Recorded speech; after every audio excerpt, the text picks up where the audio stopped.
Falegnameria Paludetto. Da più di 60 anni. Il legno su misura a casa tua. Parliamo di basket. Siamo in collegamento con Samuele Marton, direttore generale della Gemini Basket Mestre. Innanzitutto, direttore, buonasera e grazie per aver accettato il nostro invito. Buonasera a tutti voi e grazie per l'invito, sempre gradito. Grazie a lei, direttore. Allora, innanzitutto parliamo dei movimenti in entrata e in uscita per quanto riguarda il mercato della Gemini Basket Mestre. Partirei dall'ultima novità, ultima solo in ordine di tempo, ovviamente non di importanza. Mi riferisco a Giovanni Lenti, soprannominato Tanker, ma da un telecronista addirittura la mano di Dio. Ecco, ma parliamo meglio di questo Giovanni Lenti di cui molti si aspettano tanto. Allora, Giovanni Lenti è un giocatore, noi una volta perso Bortolin abbiamo deciso, e anche Conti, e insieme agli altri ragazzi abbiamo deciso di rivoluzionare un po' l'aspetto tecnico della squadra. Non volevamo fare e prendere dei giocatori che fossero, diciamo, un copia e incolla di quelli che avevamo prima, ma volevamo dare una filosofia leggermente diversa, col concetto di allungare la panchina e avere tante capacità, chiamiamole skills, diverse da poter usufruire durante la partita. Giovanni Lenti è un giocatore, è un 5, che va molto spallacanestro, è soprannominato Tanker perché è molto energico, è molto rude, è molto cattivo, quindi è un giocatore che ci darà quella capacità di avere sotto canestro un vantaggio durante la partita. Uno dei motivi per cui abbiamo preso è questo, l'altro motivo è che come tutti gli altri anche lui ha manifestato una grande volontà di venire, anche rinunciando ad altre offerte similari alla nostra in piazze sempre importanti, e questo dà l'idea di cosa è diventato oggi il basket mestre. E non solo lui, comunque dicevamo, perché anche Marco Perin, la guardia Marco Perin, è diventato uno dei vostri. Sì, oltre a Marco Perin c'è anche Fabio Bugatti, sono due giocatori.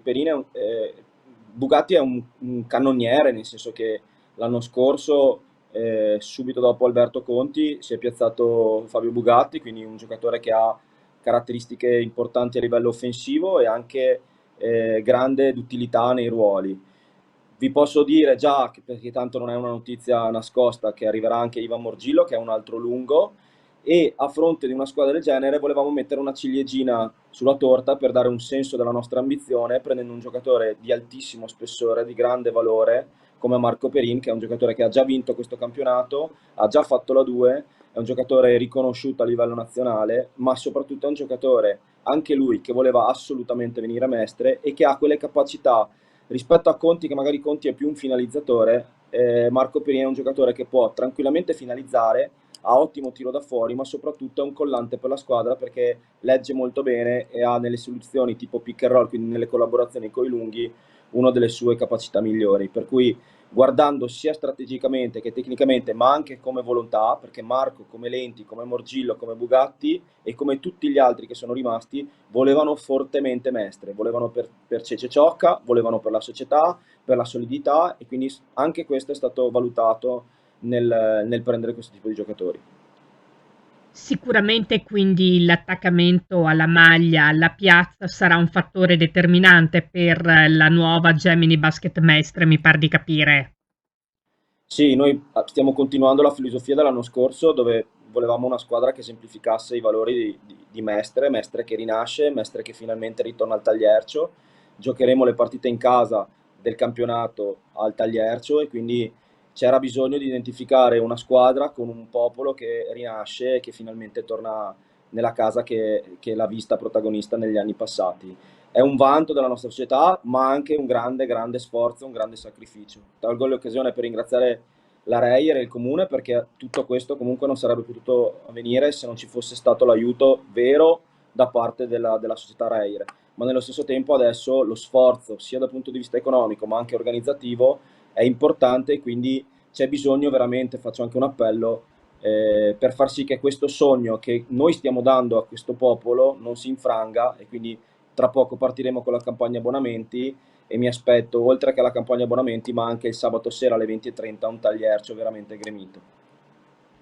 Ecco, a proposito, parliamo del Tagliercio. Giocherete appunto sabato sera e visti i risultati dei playoff che sono stati disputati recentemente, in cui il Tagliercio era gremito, la cosa fa ben sperare, ecco. Sì, io credo che durante i playoff noi siamo rimasti molto sorpresi dalla risposta del pubblico di Mestre, ma nello stesso tempo credo che chi è venuto al Tagliercio ha respirato un'atmosfera impensabile, c'era un entusiasmo al di là dei risultati. Ci sono state quattro partite dove veramente si è respirato quello che è il potenziale di questa città, la voglia che ha di pallacanestro, perché noi, Reyer, ma anche per dire a Venezia, in un campionato di promozione c'erano 1500 persone, quindi è una città che ha bisogno di respirare pallacanestro, c'è grande entusiasmo, c'è grande voglia e noi saremo protagonisti in questo senso, sia in campionato ma anche come manifestazione di emozioni il sabato sera alle 20:30 al Tagliercio. Ecco, lei diceva prima, tornando a parlare della squadra, della roster per meglio dire, che non volevate giocatori fotocopia rispetto a quelli che erano presenti nella stagione che si è conclusa da poco. Quindi, che tipo di basket Mestre si sta delineando, fermi restando i valori dell'attaccamento alla maglia di cui abbiamo parlato prima? Allora, sicuramente troveremo una squadra molto più lunga, con 9 giocatori veri, più un under, dove ci saranno più omogeneità di valori, nel senso che l'anno scorso magari sulla carta avevamo Bortolini e Conti e Tommaso Rossi, che erano un po', chiamiamoli così, punti di diamante, anche se in realtà poi comunque c'era un gruppo di grande valore, che è il gruppo che è rimasto e abbiamo aggiunto dei giocatori che possano essere intercambiabili tra loro. Bugatti può fare 3 ruoli, Caversazio può fare 3 ruoli, Morgillo può farne 2, Lenti anche lui secondo me può anche andare un pochettino più fuori dall'area.